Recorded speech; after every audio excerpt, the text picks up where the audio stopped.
General Zahirul Islam, Chairman CGSS, Major General Hafiz Masroor, Vice President CGSS, Colonel Khalid Taimur, the man behind all this show of CGSS, Ambassador Sher Ali, my brother, Your Excellency, dignitaries from Tajikistan, and the ambassadors. Assalamu alaikum. What we have seen in the last 2 decades, there has been a technological revolution in this world. And I can't explain it further. Our smartphones say it all. But somehow, this part of the world has not been, we are the end users, but we have not been the beneficiaries of that revolution. But today, we are at that juncture of history where another revolution is on the cards. And this revolution is of Uber.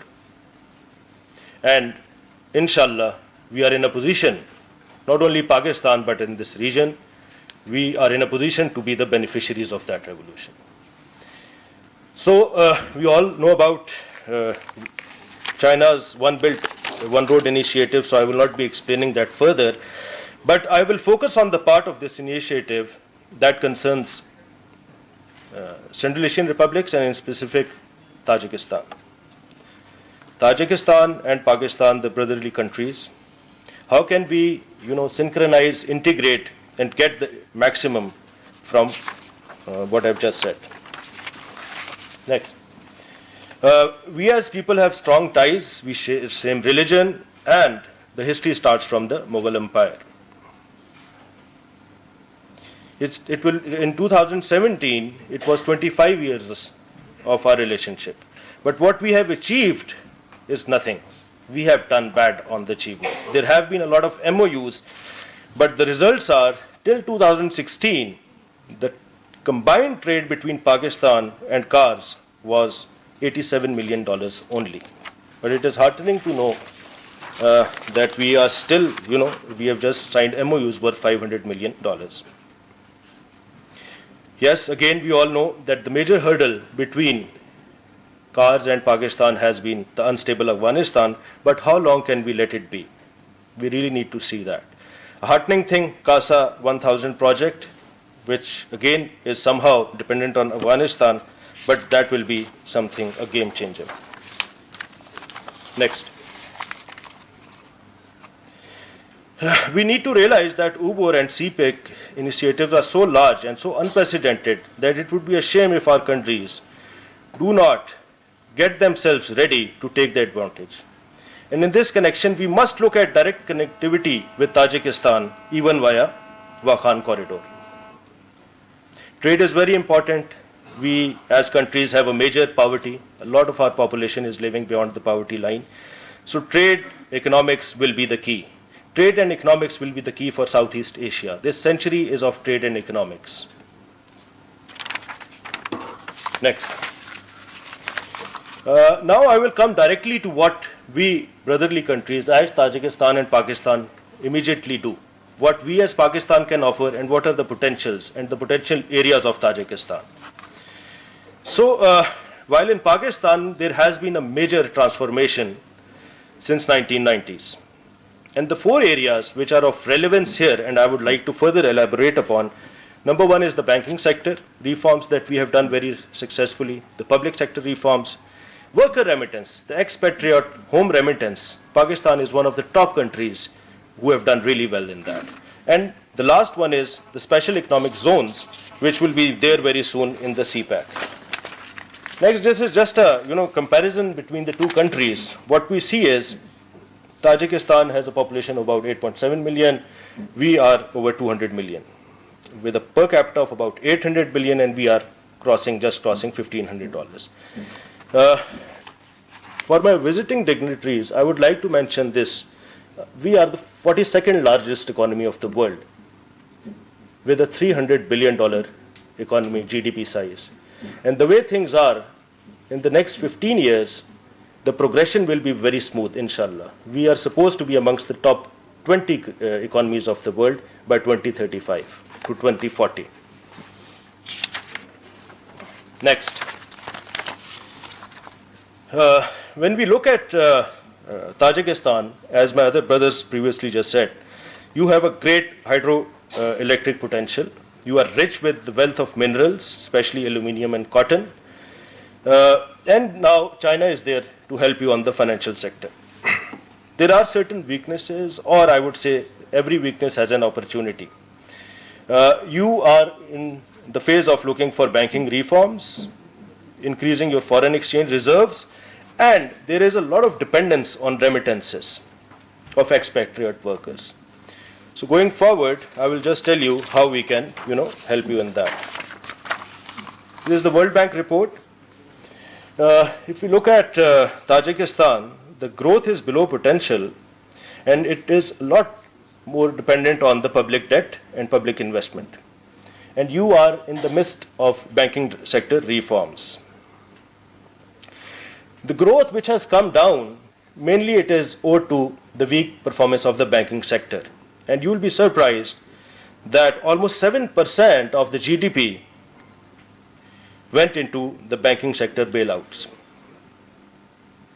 So what is happening actually is that this weakness is curbing the private investment and the financial capacity of the country. So it will be a key for Tajikistan to reform its banking sector, and only then it can return to the high level growth of GDP. How we correlate this with Pakistan? Just a glimpse of what we have done in Pakistan in the banking sector. Banking sector reforms lie at the heart of Pakistan's GDP growth. Up 7.3 times to $40 billion in 1990, we are at 300 billion now. It is the central channel to transport national savings into productive loans and investments. So it is our highest priority. Tajikistan can speed up their banking sector reform process through collaboration with Pakistan. Why I am saying that? Because we also went through the same back in 1974 once there was massive nationalization of banking sector. What happened was there were politically motivated lending, political unions, inefficiencies, and there was low value for shareholders. What happened? 25% of the loans had gone bad, nationalized banks with negative equities, overstaffing. You will be surprised, our banks like Habib and National Bank, which is there in Tajikistan, had over 30,000 employees, and they were non-productive. What we did, and successfully did and achieved was, next. The reforms undertook included restructuring and privatization of public sector banks, opening the sector to private investment, raising capital requirements, improving the asset quality, liberalization of foreign exchange regime. Brothers, this is something which is happening in Tajikistan right now. You are in the phase of liberalization of the foreign exchange regime along with the prudential regulations. There has been a lot of focus on Islamic banking as we speak. Islamic banking is growing almost double of the conventional banking in Pakistan. Year-to-year growth for the last almost a decade now is about 30%. So we can, collaborate on Islamic banking, consumer banking, mortgage, SME, and microfinancing. Plus, this was achieved through a lot of legal reforms and tax reforms. Now, as we speak, more than 80% of the industry is in private sector and running very efficiently. There is an effective and efficient regulator. Banks are able to compete today on service and quality and more products. And the non-performing loans are just 9%. About the tax structure, from very high of 58 to 60%, we have come down to 35%. And our corporate lending has been an impetus for large projects in telecom, power sector, oil and gas, and critical infrastructure. There's a thriving consumer industry backed by banks, generating taxes, creating employment, and raising disposable incomes.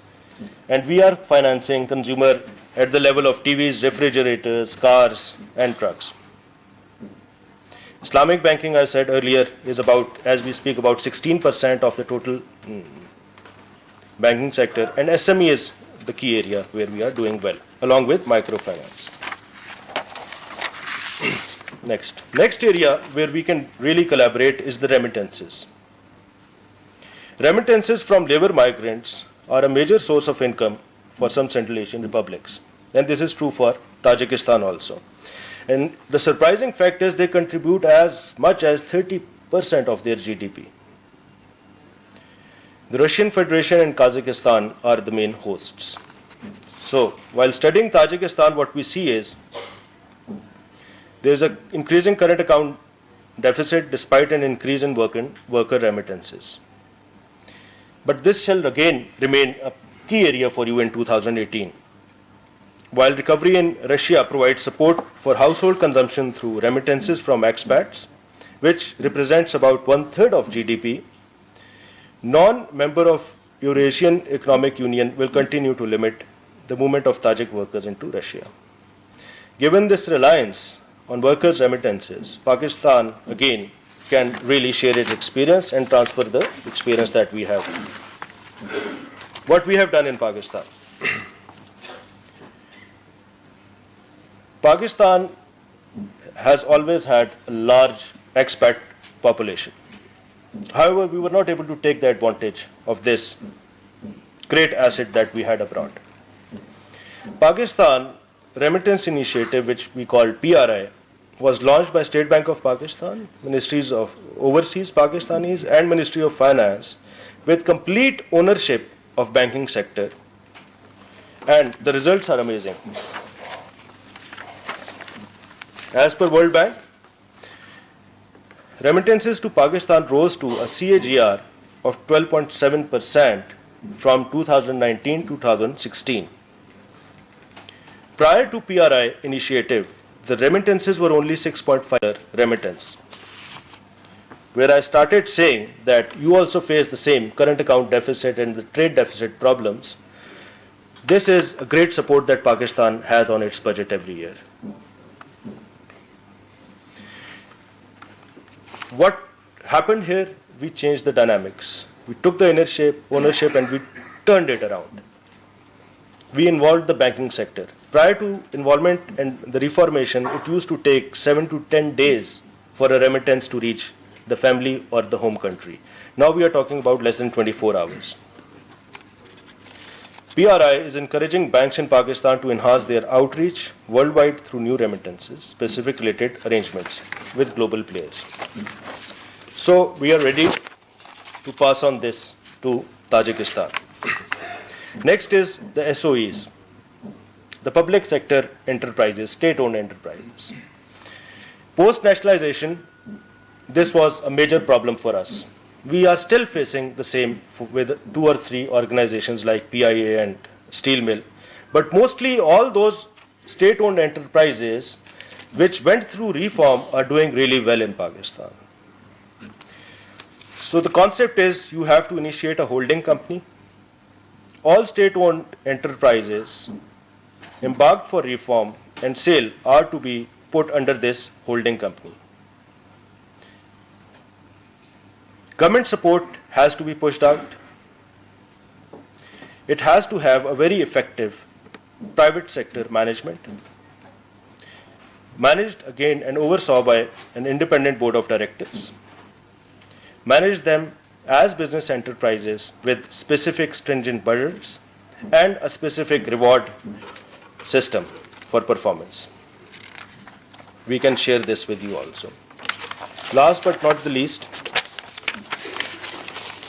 CPAC in Pakistan there are 3 phases. The first phase is almost complete. As we speak, the 3 corridors are almost complete, or by the end of this year they will be completed. The next step would be the Gwadar port and the economic zones. These special economic zones will not only serve for Pakistani industry and economy, but will be a great opportunity for Central Asian republics and other neighboring countries. So what we can do is, this is the right time to start collaborating on that initiative. Let's see what is feasible for you, because Pakistan is full of resources. We have an abundance of resources, and the best resource is the human resource that we have. We are in talks with China. China is moving out its textile industry, so there is a major opportunity for Pakistan and for, cars also, to see and, how can you integrate with that. We will provide you all the best that we have, starting from the policy level to, conclusion and initiation of this. So more or less, all said and done, I think it again is a great opportunity. Other than this, we, the other dignitaries also said we have a great opportunity to participate in agriculture, in food processing, in textile, in pharmaceutical, in education. So time is running out, and let's see what we can achieve together. Best of luck. Thank you very much.